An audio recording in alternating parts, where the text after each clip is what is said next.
السلام علیکم۔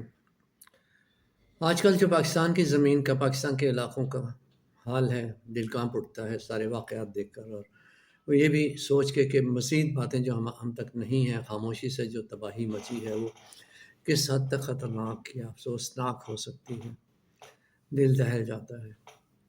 اور جب ہم یہ دیکھتے ہیں کہ کس طرح سے یہ سب کچھ، جیسے میں نے پہلے بھی ذکر کیا کہ چیزیں تو وہی چھوٹی چھوٹی ہیں جسے ہم بہت ایک ستائش کی نظر سے دیکھتے ہیں، تعریف کی باتیں ہیں، بادل ہیں، جھرنے ہیں، آبشاریں ہیں،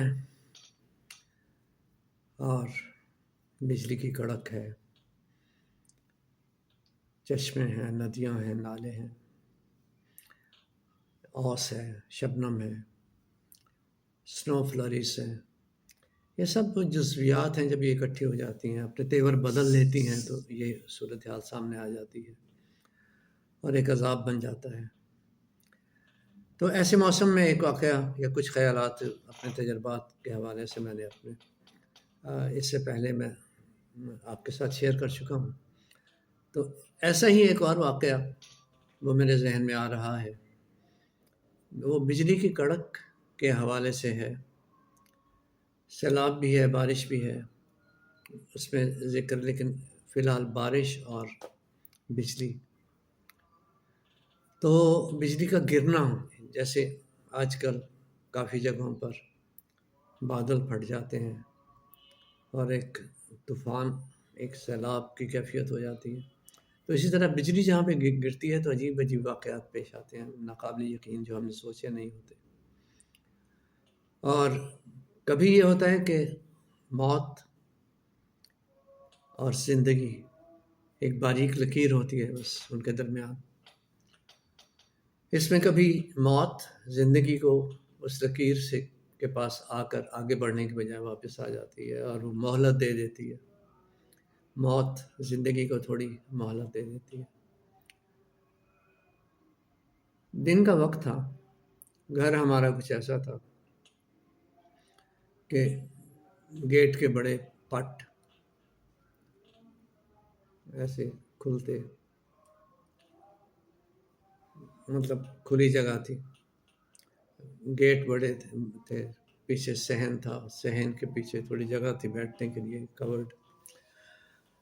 تو بارش ہو رہی تھی تو گھر والے سارے وہاں پر چارپائی پر، کرسیوں پر بیٹھے ہوئے تھے۔ میں یونیورسٹی میں تھا، والد صاحب دفتر میں تھے۔ واپس آیا تو گھر کا سارا گھر والوں نے سارا معاملہ بتایا کہ کیا ہوا ہے آج۔ تو تیز ہوا بھی چل رہی تھی، بارش بھی چل رہی تھی کہ گیٹ جو تھے وہ کھل گئے اور پٹ دونوں سے بڑے بڑے جو تھے وہ کھل گئے، اور اس کے باہر بھی تھوڑا میدان تھا، اس علاقے کا، اس گھر کے باہر۔ تو موسم کا مزہ لیا جا رہا تھا، تو وہی موسم جو کہ حسن کی ایک علامت ہے، جو کہ ایک لطف کی وجہ ہے۔ اس میں کیا ہوا کہ آسمانی بجلی گری اور ایک بگولا بجلی کا وہ باہر جو کھلی جگہ تھی وہاں پہ گرا، اور وہاں سے تیزی کے ساتھ آیا اندر، گھر کے اندر، دروازہ اس کے گیٹ کو کراس کر کے اڑتا ہوا آیا، اور اس کے بعد پھر صحن میں کچی زمین تھی وہاں بیٹھ گیا۔ اور اس کے بعد چند گز کا فاصلہ تھا گھر والے سارے جو بیٹھے تھے ان کے درمیان اور اس بجلی کے گولے کے درمیان۔ لیکن کچھ ایسا ہوا کہ ساری صورتحال کو کوئی سمجھ بھی نہیں پایا، اور وہ گولا ایک دم سے ہوا میں اڑا اور واپس ایک دم سے فضا میں چلا گیا، اور آواز آئی پھر پھٹنے کی۔ تو یہ زندگی اور موت کا بس ایک فاصلہ تھا۔ یہ مجھے ایگزیکٹلی یاد نہیں کہ وہ ہوا میں اڑ کے پھٹا یا وہیں پہ وہ ختم ہو گیا، پر بہت پرانی بات ہے۔ کالج یونیورسٹی کے، تو اب تو خیر بچے بھی ہمارے کالج یونیورسٹیاں کراس کر گئے. تو بہرحال یہ ہے وہ بات جو میں کہہ رہا تھا کہ زندگی اور موت میں بعض اوقات ایک لکیر ہوتی ہے، اور موت اور زندگی آمنے سامنے ہوتی ہیں. ایک سیکنڈ کے کسی لمحے میں انسان کسی بھی طرف منتقل ہو سکتا ہے.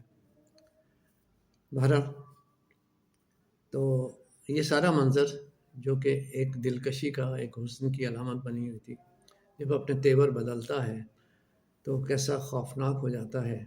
اور اگر تھوڑا سا وہ گنجائش پیدا کر دے لوگوں کے لیے تو زندگی جو ہے وہ پھر اچھی لگنے لگتی ہے. خوش رہیے. Thank you very much. اللہ تعالیٰ سب کو اپنے حفظ و امان میں رکھے.